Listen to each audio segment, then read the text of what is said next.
everybody. This is Sally, or Cabernetqueen. I'm a fill-in this Sunday for Kimberly, who is out of town. Just wanted to, I want to be upfront with you guys. I worked on a video jointly with Janie, and the weather and the universe did not permit a good, clear picture of me in our joint project. So at the last hour here, Janie said, please just go on and do one by yourself. So maybe one day the stars will align and it'll all be good. In the meantime, let me introduce myself. My name is Sally Wimberly, Cabernet Queen on YouTube. I have been around for almost 3 years now. I had my surgery November of 2009. I reached goal in 10 months. I lost 120 pounds. I have, in the course of that changeover, I kind of became a quasi-vegetarian, almost total vegetarian, not for any philosophical reasons other than I just did not digest meat very well in the early months, and it kind of put me off, that stuck thing. So I've kind of known around the town here as the Lentil Queen. For those who don't know, I also love a pressure cooker. And I am in the UK. We've recently moved. For those who do not know, do not follow my story. I had RNY, and I am what? I've been in maintenance since, well, I would say October of 2010. So far, so good. I've had a little bounce back just recently with the move. I'm not sure what it really means because I have no scale. So we're all just kind of going with the flow. I am getting myself set with new choices, better again, and good exercise routines, although it is a process when you've totally moved everything in your life. So, having said that, that's the end of my introduction. And today's question for the week has to do with motivation. What motivates you? Where do you find it? Um, and along those lines. And I apologize. This is not as beautifully efficient as the ladies have done before me. And there have been some wonderful videos this week. They've inspired me and given me a lot of food for thought. So, motivation. Where do you find it? I would say Janie and I discussed how our motivation is different based on the season that you're in with your journey.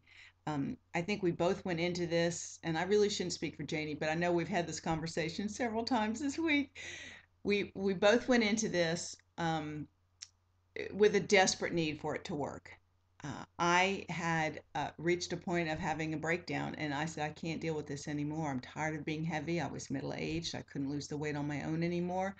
And I've been heavy my whole life. And an opportunity arose, and I went for it. And I didn't go for it halfway. So in the beginning, my motivation was to live on this planet once in a normal sized body with a normal sized body person's point of view on the world and being treated like a normal person. And I say normal, I mean, I never felt as good as everybody else because of my obesity. Never. From early childhood on, I always felt like I didn't measure up, that there was something terribly flawed in me, and it was all to do with being fat. Um, I know lots of people aren't affected like that, but I definitely was, and I carried that everywhere I went. Um, Low esteem, even though I'm a very gregarious, outgoing person, low, low personal esteem. So in the beginning, my motivation was just right there. I didn't have to look for it. It just poured out of my body. I used to dream as a child, oh God, please, if I could just wake up one day and just be thin. And I wasn't going to let that opportunity go by because I knew there was nothing after this opportunity for me. So I took it, I grabbed it by the you know whats, and I moved forward. So then you go into your seasons. There are little times you need different kinds of motivation along that journey. The motivation to get to the gym when you haven't started right away. That's a scary one to overcome. And where did I look for that motivation? Well, I had to look for that outside of myself. I would look to YouTube and Facebook, and I would see that other people weren't afraid to go out there, even being big and trying. And as a matter of fact, I kind of had a little competition with myself to self perpetuate motivation. I promised myself that I would have to go to the gym. This was like March, and my surgery was in November. That I would go to the gym every single day and take every class they had in the daytime. in the mornings, which is I'm a morning person, until I found just the ones that suited me best. But I would, when I entered a classroom, I would not leave. And so that little mini challenge with myself helped me to force myself and I said, and I did it like it was my job. I was not allowed to leave until if I'd stepped through that door, I could not leave till that class was over. And it didn't matter if I was laying in the floor panting.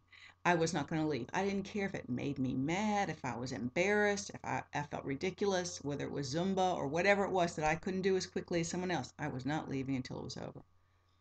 And of course, that weeded out the ones that didn't do very well very quickly. And I ended up on a couple I really loved. So that motivation I broke through. But I would say further on, once you get to goal, once you get into maintenance, the motivation, if you haven't taken that season of losing to own a whole new lifestyle, to own a new way of eating, to own a new perspective on food, to own a new perspective on movement every day. And you'll also know that I'm a person of moderation. So everything I did, even though I did it gangbusters wide open, my exercise was always moderate. It was never so extreme that I couldn't keep it up because I knew if I felt like a failure, I'd quit and crawl away somewhere.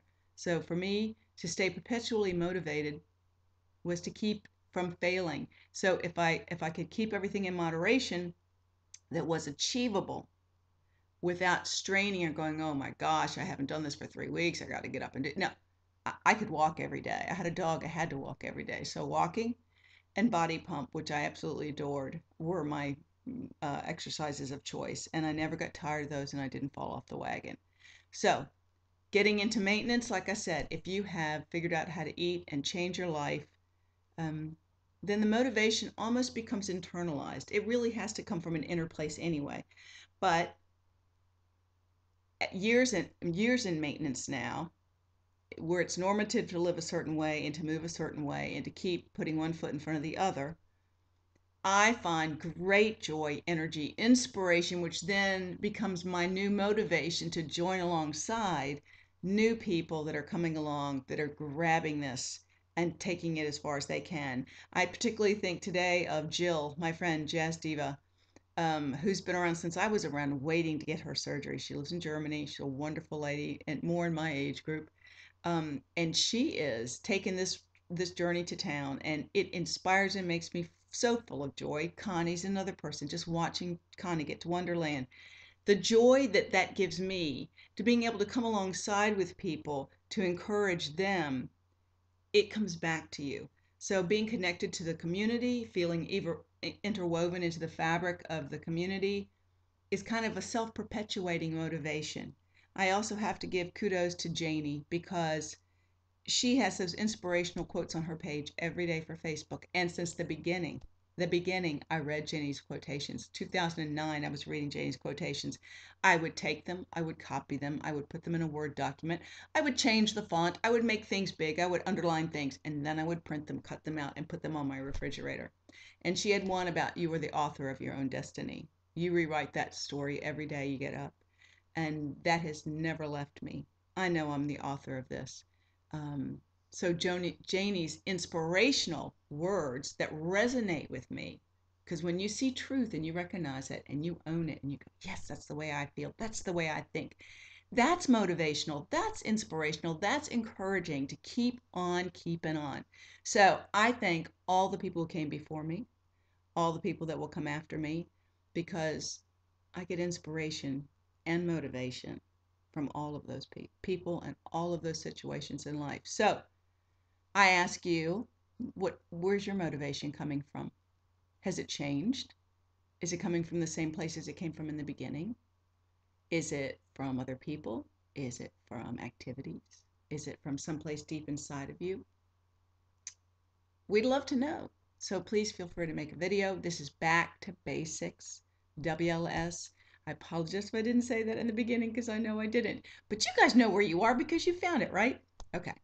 Janie, I love you. I'm so sorry that our double video thing didn't work out very well. Next time, girlfriend, we'll get it squared away. Okay? You guys take care, and I hope this goes up with all the appropriate things in the front because I'm not very savvy on that either. This is Sally signing out, filling in for Kimberly. You guys make it a great week. Bye bye.